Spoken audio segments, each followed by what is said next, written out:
Hello, मैं हूं मुकेश कलाल और आप देख रहे हैं export import India channel YouTube पर। आफ्टर लॉन्ग टाइम कोई अच्छा सा वीडियो बनने जा रहा है। टॉपिक भी बहुत ही अच्छा सा है, छोटा सा है पर बहुत ही इंपॉर्टेंट है। तो ये वीडियो ध्यान से आखिर तक देखना।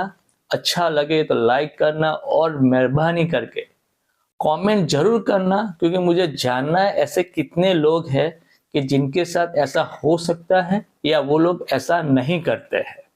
ठीक है, चलो। तो कल मेरे को एक फोन आया एक बंदे का कि सर मुझे 5 मिनट मिलना है आपसे, प्लीज आप मुझे मिलो। मैंने बोला ठीक है भाई, आप आओ, हम मिलते हैं। तो वो बंदा आया, मुझे मिला रास्ते पे और आंखों में पानी था और बहुत ही रो रहा था। मैंने बोला क्या हुआ, मुझे डिटेल में बताओ।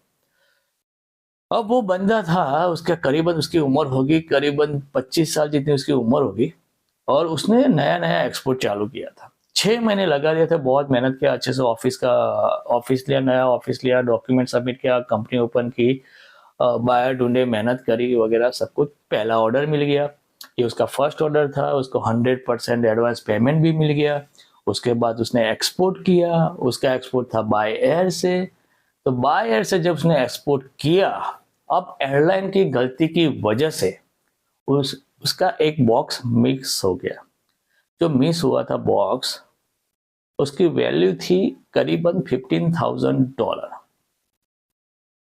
कितनी थी? $15,000। ध्यान से सुनना। उसके बाद वो ढूंढते ढूंढते एक महीना जैसा हो गया, पर बॉक्स मिला नहीं। ओके, तो वहां पे कंसाइनी ने जो उसके जो बाकी के बॉक्स से जो मिले, वो उसकी डिलीवरी, पार्ट डिलीवरी ले ली। ठीक है, और इनको बोल दिया ये बॉक्स नहीं मिला है तो आप इसका पेमेंट मुझे वापस कर दीजिए। ओके, अब इनके जो बॉक्स जो मिस हुआ था उसका था $15,000 और इसकी टर्म थी CNF। तो जब CNF टर्म होती है, ओके, तो अपने कार्गो का इंश्योरेंस हमें करना होता है। ओके, तो ये कोई भी फॉरवर्डर, CHA, उसकी रिस्पॉन्सिबिलिटी नहीं है, एक्सपोर्टर खुद होता है, उसको करना चाहिए। तो वो भाई साहब ने इंश्योरेंस नहीं लिया था। ओके, अभी आप बोलोगे कि भाई एयरलाइन की गलती थी, एयरलाइन को पैसे देना चाहिए, चलो वो भी ठीक है।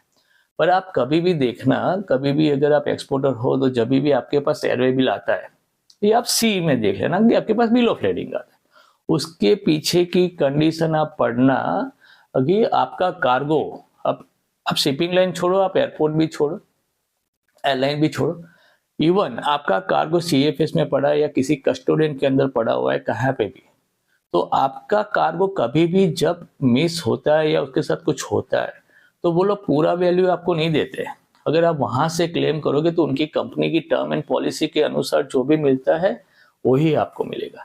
इस केस में एयरलाइन की गलती थी, तो एयरलाइन वालों ने वो एक्सपोर्टर, वो बच्चे को $15,000 था उसके सामने ओनली क्लेम पास किया 15,000 INR, 15,000 रुपीज का।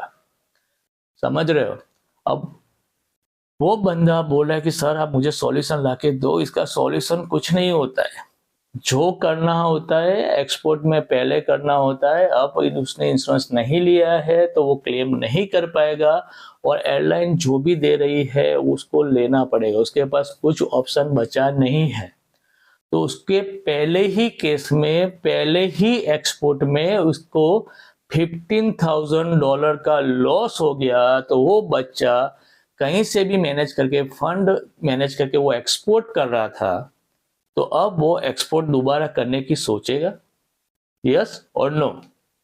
मेरे ख्याल से नहीं सोचेगा, क्योंकि पहले तो $15,000 कवर करने में ही रह जाएगा। ठीक है, तो उसको मैंने समझाया। अब जो हो गया वो हो गया। नेक्स्ट टाइम ध्यान रखें, अगर बायर मिल रहा है तो उसे फिर से डील करें और एक्सपोर्ट चालू रखें तो पैसा कवर हो जाएगा। ठीक है, पर मैं आप सबको कहना चाहता हूं, आप जब भी एक्सपोर्ट करते हो तो मेहरबानी करके मरीन इंश्योरेंस पहले लेना आपके कार्गो का। क्योंकि आप लोग ऐसा सोचते हो कि 1000 में से एक केस ऐसा होता है जिसमें कोई बॉक्स मिस हो जाता है या कोई वेसल में कुछ इंसिडेंट होता है।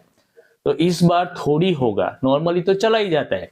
तो मैंने काफी सारे एक्सपर्ट्स देखे हो जो इंश्योरेंस लेते ही नहीं है और उनके केस में कभी प्रॉब्लम आता भी नहीं है, पर उसका ये मतलब नहीं है कि फ्यूचर में कभी भी आपको प्रॉब्लम नहीं आ सकता।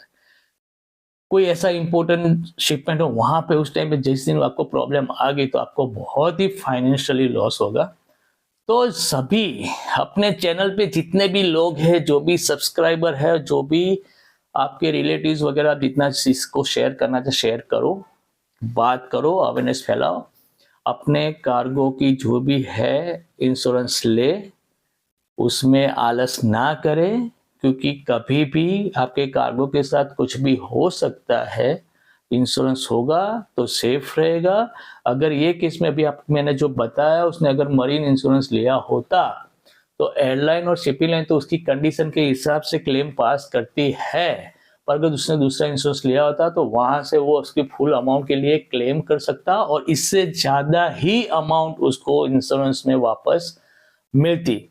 पर उसके पास इंश्योरेंस नहीं था और इस केस में एयरलाइन की गलती था, तो एयरलाइन उसकी टर्म एंड कंडीशन के हिसाब से उसको पैसा वापस दिया। और मैं ये जो एयरलाइन की बात करूं, अभी नाम नहीं ले सकता, और वो नंबर 1 एयरलाइन है। अगर वो उसको $15,000 के सामने सिर्फ 15,000 रुपीज ही वापस दे रही है, तो दूसरी एयरलाइन के बारे में तो कुछ बात करने जैसा है ही नहीं।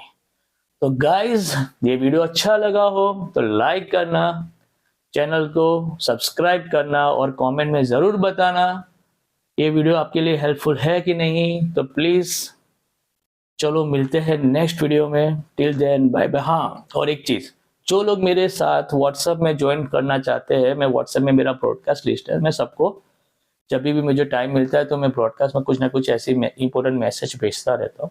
तो टाइप करो EIIBL एंड सेंड कर दीजिए मेरे मोबाइल पे 7878321024 और मिलते हैं नेक्स्ट वीडियो में। Till then good bye.